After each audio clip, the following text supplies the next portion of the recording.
Sir तुम्हाला पैसे सापडले तर तुम्ही काय केले असते? पैसे सापडल्यानंतर मी परत केले असते. सर तुम्ही आमच्या शाळेसाठी काय करता? तुमच्या शाळेसाठी तुम्हाला काय तुझी काय अपेक्षा आहे? आम्हाला कॉम्प्युटर पाहिजे. ते माझ्या अखत्यारीत नाही, पण तरी मी तिच्या कॉम्प्युटरसाठी शिफारस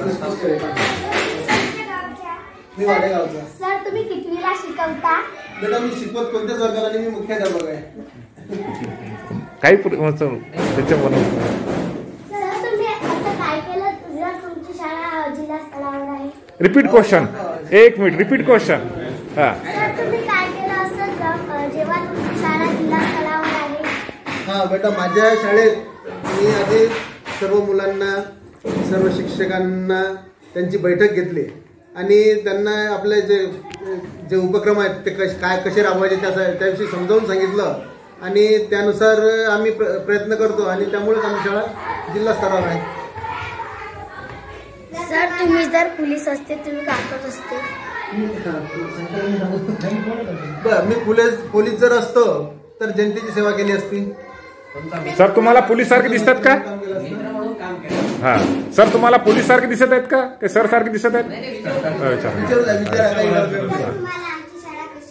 तुमची शाळा खूप छान आहे. सर तुम्ही मुख्याध्यापक जर झाले नसते तर काय झाले असते? मुख्याध्यापक झालो नसतो तर शिक्षक राहिलो असतो आणि तुम्हाला शिकवलं असतं. हा हुशार बेटा. सर तुम्ही या गावाचे अध्यक्ष बनले असते तर? जर या गावाचा मी अध्यक्ष म्हणजे सरपंच जर झालो असतो तर या गावाचा विकास केला असता. गावातले रस्ते, नाल्या आणि शाळेसाठी तुमच्या विशेष लक्ष दिलं असतं. तुम्हाला शाळेसाठी कम्प्युटर जे काय असेल ते तुमच्या आपल्या शाळेसाठी ज्या काय गरजा असतील त्या पूर्ण केल्या असत्या. सर तुम्ही कोणत्या जिल्ह्यात राहता? मी माझा जिल्हा बुलढाणा जिल्हा, मूळ जिल्हा. सर तुम्ही कोणत्या तालुक्यात राहता? तसं माझा मूळ तालुका आहे बुलढाणा, जिल्हा आहे बुलढाणा, पण आता मी सध्या पातूर तालुक्यात राहतो. सर तुम्ही तुमच्या मुलांचे कोणते उपक्रम घेता? हो, आमच्या मुलांचे खूप उपक्रम आहेत बेटा, ते 5 मिनिटात सांगता येणार नाही आहेत. दोन चार तरी तुला सांगतो की आपला शब्दांचा संग्रह आहे, शब्द भंडार आहे, त्यानंतर आपला ज्ञानकुंभ आहे की ज्यामध्ये मुलं काय प्रश्न तेच लिहून आणतात. एक असं मटकी असते, ज्ञानकुंभ म्हणजे मटकं आहे, त्यामध्ये आपण प्रश्न टाकलेले असतात. त्या प्रश्नाचं एक प्रश्न मुलगा येतो, त्याला प्रश्न उचलायचा, तो वाचायचा आणि त्या प्रश्नाचं इतर मुलांना उत्तर द्यायचं. असा एक उपक्रम आहे.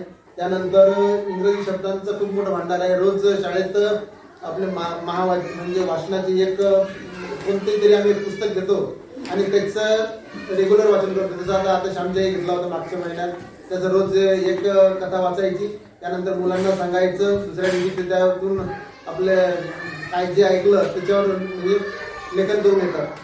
ती कथा कथेचं संदर्भ. आता सध्या मी ज्या गावात काम करत होता गावाचं नाव वाढेल आणि माझं मूळ गावाचं म्हटलं पाटणाला.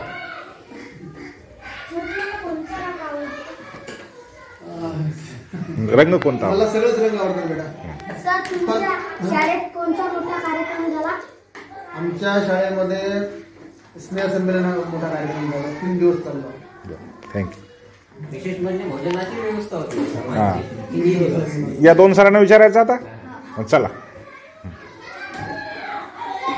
स्टार्ट. शेवटचे 2 मिनिटं आहेत फक्त, वेळ कमी आहे. सर तुमच्या शाळेचे नाव काय? माझ्या शाळेचं नाव स्वर्गीय श्री काशीरामजी पाटील विद्यालय तामसी. सर तुम्ही मुख्याध्यापक जर झाले तर तुम्ही काय केलं असतं? शिकवलं असतं. त्या सरांना विचारा आता. सर तुमच्या जिल्ह्याचे नाव काय आहे? जिल्ह्याचे नाव अकोला आहे. सर तुमच्या तालुक्याचे नाव काय आहे? बाळापूर तालुका. सर तुमच्या गावाचे नाव काय आहे? वाडेगाव.